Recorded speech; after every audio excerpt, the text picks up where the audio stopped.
Hello friends, இன்னைக்கு நம்ம என்ன வீடியோ பார்க்க போறோம்னு பார்த்தீங்கன்னா, பொங்கல் அன்னைக்கு நான் போட்டுட்டு கோயிலுக்கு போயிருந்த ஹேர் ஸ்டைல் எல்லாருமே நல்லா இருக்குன்னு சொல்லியிருந்தாங்க. அதுலேயே ஒரு அக்கா கண்டிப்பாக எப்படி பண்ணணும்னு கேட்டிருந்தாங்க.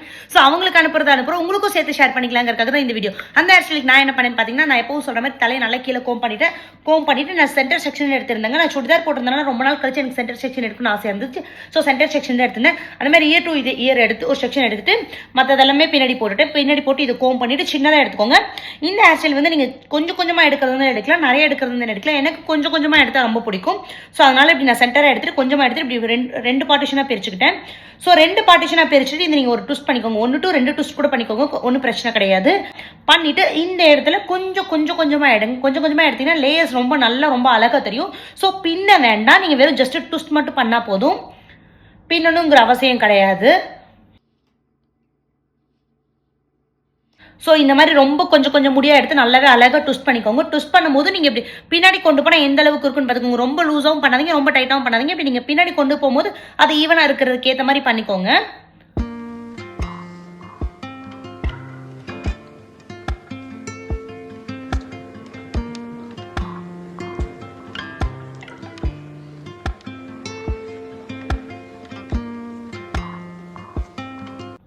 ஸோ நான் கிட்டத்தட்ட 6 to 7 லேயர்ஸ் வர மாதிரி எடுத்திருக்கேன். ஸோ இந்த மாதிரி நீங்கள் இப்படி எடுத்துக்கோங்க. இப்படி பின்னாடி வரும்போது எனக்கு ஒரே ஈவனாக இருக்கிற மாதிரி எடுத்துக்கோங்க. ஸோ இப்போ இந்த பக்கம் எடுத்த மாதிரி இந்த பக்கமே எடுத்துக்கலாம். அது வரைக்கும் நீங்கள் இந்த ஹேர் வந்து லைட்டாக யாராவது இருந்தால் பிடிச்சிக்க சொல்லுங்கள். இப்படி லைட்டாக இல்லாட்டி ஒரு கிளிப் சின்னதாக ஒன்று பண்ணிக்கோங்க.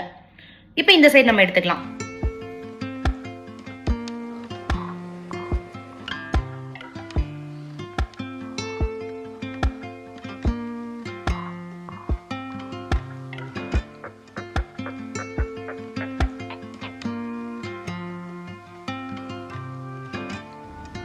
ஸோ இப்படி ரெண்டு பக்கமும் எடுத்ததுக்கு அப்படியே சேர்த்து ஒரு லப்பர் பேண்ட் போட்டுக்கலாம். ஏன்னா ஜஸ்ட் நம்ம ட்விஸ்ட் பண்ணியிருக்கனால பின் பண்ணோன்னா எனக்கு கலைஞ்சிருமோன்னு இருந்தது. ஸோ இது ரெண்டையுமே எடுத்து நான் இந்த மாதிரி ஒரு லப்பர் பேண்ட் எடுத்துக்கிறேன். ஸோ லப்பர் பேண்ட் எடுத்து நான் லப்பர் பேண்ட் போட்டுக்கிறேன். ஸோ லப்பர் பேண்ட் போட்டதுக்கப்புறம் இப்படி தான் இருக்கும். ஸோ எனக்கு இது வந்து டேரெக்டாக தெரிய வேண்டாம், இந்த லப்பர் பேண்ட் வந்து தெரிய வேண்டாம். ஸோ நான் அதுக்காக என்ன பண்ணுறேன் அப்படின்னு பார்த்தீங்கன்னா, லைட்டாக இந்த லப்பர் பேண்ட் மறைக்கிற அளவுக்கு மட்டும் இந்த முடி எடுத்துக்கிறேன். எடுத்துட்டு நல்லா சீவி விட்டுட்டு இந்த லப்பர் பேண்டுக்கு உள்ளே விட்டுறேன். ஏன்னா எனக்கு லப்பர் பேண்ட் வந்து மறையணும்.